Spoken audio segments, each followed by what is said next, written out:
Hi అండి, ఇప్పుడే వచ్చారా డాక్టర్ సుజాత గారు? హాయ్ డాక్టర్ శైలజ గారు. ఎంతసేపు అయిందండి వచ్చి? ఒక 10 నిమిషాలు.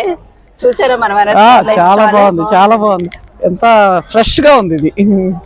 అన్ని మొక్కలు పిల్లలకి బాగా అర్థమయ్యేటట్టు అన్ని పూలు. మొక్కకి ఒక చెట్టుకి ఇన్ని కాయలు కాయించడం ఎంత అందంగా ఉంది అసలు. చాలా అంజూరా చెట్టు, పూలు, అసలు ఈ డెకరేషన్ కూడా చాలా బాగుంది. ఇది మెంతికూరకి మధ్యలో ఇదే ఈ గులాబీ పూలు పెట్టడం అసలు ఇది అన్నిట్లో చక్కగా ఉంది. ఇది ఈ ఐడియా బాగుంది. పిట్టలకి వాటి గుడ్లు, గ్రేప్స్. మేడం, మన గ్రూప్ మెంబర్స్ కి మీ సలహాలు గానీ, మీరు గ్రూప్ నుంచి ఫుడ్ ఎందుకు పండించుకోవాల్సిన అవసరం వచ్చింది అనేది కొంచెం తెలియజేయండి. చెప్పండి. ఆర్గానిక్ ఫుడ్ అందరం తినాలండి, అదే తినాలి, ఇంకేది తినకూడదు.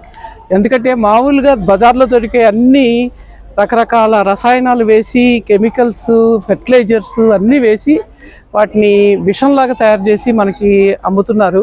మనకి వేరే దారి లేక కొనుక్కొని తింటున్నాం. ఈ ఆర్గానిక్ ఫార్మింగ్ ఎక్కువ అయితే అందరం ఇదే తింటాం. ఇప్పుడున్న ఖరీదు ఆర్గానిక్ మీద ఎక్కువ పంట ఎక్కువ ప్రొడక్షన్ జరిగినప్పుడు తప్పకుండా రేట్లు మామూలు రేట్లకు వచ్చేస్తాయి. అందరూ అవి తినాలి అనేది అది అందరూ పాటించాలి. ఎవరికి తోచింది వాళ్ళు ఇళ్లలో వాళ్ళ ఇంటికి సరిపడా, వాళ్ళ ఇంటి చుట్టుపక్కల వాళ్ళకి సరిపడా పండించుకొని అందరూ పంచుకొని ఆర్గానిక్ ఫార్మింగ్ చేసుకోగలిగితే వాళ్ళకున్న టెర్రస్ మీద కానీ, చుట్టూ పెరటి తోటలు కానీ, ఆ కూరగాయలు, రకరకాల పళ్ళు పండించుకొని అంతవరకు వాళ్ళు చేసుకున్నా కూడా అది వాళ్ళు వాళ్ళ ఫ్యామిలీస్, ముఖ్యంగా పిల్లలకండి, మన పిల్లలకి ఆస్తులు అది ఇవ్వాల్సింది. మంచి ఆరోగ్యం ఇవ్వాలి. వాళ్ళకి రకరకాల రసాయనాలతో కూడిన ఆహారాన్ని పెట్టి వాళ్ళ ఆరోగ్యాలు పాడు చేసి చివరికి వాళ్ళు ఈ మన పూర్వీకులు మా మేనత్త గారు 95 ఏళ్ల దాకా బతికిందండి ఆవిడ. ఎందుకంటే వాళ్ళు తిన్న ఫుడ్ చాలా ప్యూర్గా ఉండేది అన్ని రకాలుగా. మనకు వచ్చేటప్పటికి అంత ఆరోగ్యాలన్నీ 50 ఏళ్ళకే అన్ని రకాల జబ్బులు వచ్చేస్తాయి. ఇంకా మన పిల్లలకి వచ్చేటప్పటికి వాళ్ళకి 30 ఏళ్ళకే వచ్చేస్తాయి.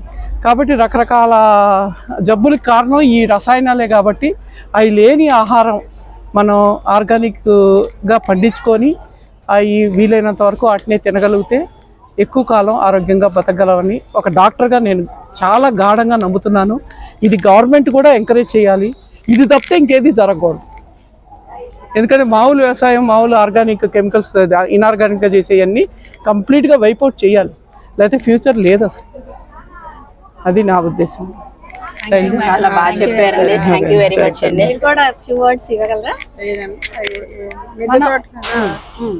ప్రతి గృహిణి మిద్దె తోట మీద మనం ఇంట్లో ఉండే ఆర్గానిక్ వేస్ట్, కూరగాయల వ్యర్థాలు అన్ని కిచెన్ కంపోస్ట్ లాగా తయారు చేసుకుంటే మన బాల్కనీలో మిద్దె తోట మీద, పైన మేడ మీద కూడా మన చిన్న చిన్న కుండీల్లో ఆకుకూరలు అవి పండించుకోవచ్చు. ముందు ఆకుకూరలతో స్టార్ట్ చేసి తర్వాత నిదానంగా మన మిర్చి, టమాటా లాంటివి అలా ఒక 1 by 1 అలా ఇంక్రీజ్ చేసుకోవచ్చు.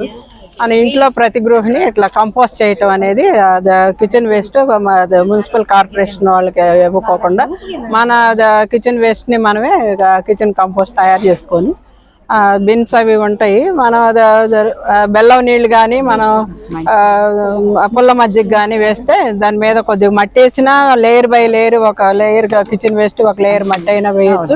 లేకపోతే కొంచెం కోకోపీట్ వేసి కొంచెం పుల్ల మజ్జిగ కానీ, బెల్లం నీళ్ళు కానీ చదివితే కిచెన్ వేస్ట్ అవుద్ది. మన ఇంట్లోనే మనం తయారు చేసుకొని మన బాల్కనీలో చిన్న చిన్న పాట్స్లో, మన టబ్స్లో ఆకుకూరలు కూడా బాల్కనీస్లో కూడా పెంచుకోవచ్చు. మిద్దె తోట మీద కొంచెం మిర్చి, టమాటా కొంచెం ఎండ కావాలి కాబట్టి వాటికి మిద్దె తోట మీద పెంచుకోవచ్చు. టమాటా లాంటివి అలాంటివి అలా స్టార్ట్ చేసి నిదానంగా ఒక 1 by 1 ఇంక్రీజ్ చేసుకుంటే మనకి అనుభవం వచ్చిన కొందికి మనం ఎక్కువ కూరగాయలు, మన ఇంట్లో కావాల్సిన కూరగాయలు మనమే పండించుకోవడానికి అవకాశం ఉంటుంది. కార్పొరేషన్ వాళ్ళు కూడా కిట్స్ అవి ఇస్తారు. వర్మీ కంపోస్ట్ కూడా తక్కువ రేటుకి మనకు అమ్ముతూ ఉంటారు. కార్పొరేషన్లో కనుక్కుంటే అది మనకు అడ్రస్ అది చెప్తారు. మనం వర్మీ కంపోస్ట్ అది తెచ్చుకోవచ్చు. వాళ్ళు కావాల్సిన ఇంటికి కావాల్సిన కిట్లు కూడా తక్కువ ధరలో కన్సెషన్గా ఇస్తారు. కొట్టేసి అలా వద్దులేండి ఎవరికి